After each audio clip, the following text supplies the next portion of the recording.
Ermənistanda səfərdə olan Fransa prezidenti Emmanuel Macron bildirib ki, Bakıda saxlanılan erməni əsirlərlə bağlı məsələni Azərbaycan prezidenti İlham Əliyevlə müzakirə edəcək. Bu məsələni Ermənistan baş naziri Nikol Paşinyanla müzakirə edəcəm. Səfərdən dərhal sonra da prezident İlham Əliyevlə danışacağım, Macron bildirib. Siyasi şərhçi Asif Nərimanlı hesab edir ki, bu rəsmi Paris üçün yeni çətinlik vəd edir.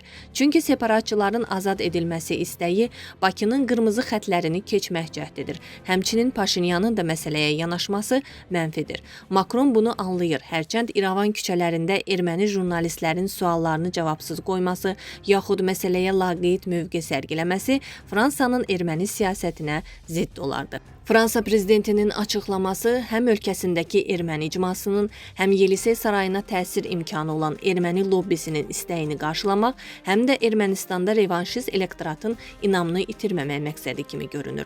İstisna deyil ki, Macron İrəvan səfərindən sonra Əliyevlə danışmağa cəhd edəcək. Lakin Bakının cavabı bəllidir. Ya Əliyev ümumiyyətlə Macronun telefon zənginə cavab verməyəcək, ya da ona qırmızı xətti yenidən göstərəcək. Macronun məsələni ritorik çərçivədən kənara çıxarmayacağı ehtimalı böyükdür.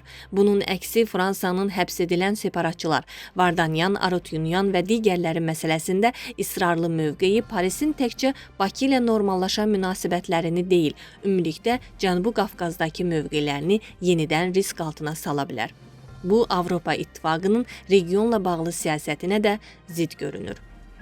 Dəyərli izləyicilər, ölkə və dünya gündəmi ilə bağlı xəbərlər təqdim etməyə davam edəcəyik. Öz fikirlərinizi şərh bölümündə qeyd etməyi unutmayın. Sağlıqla qalın.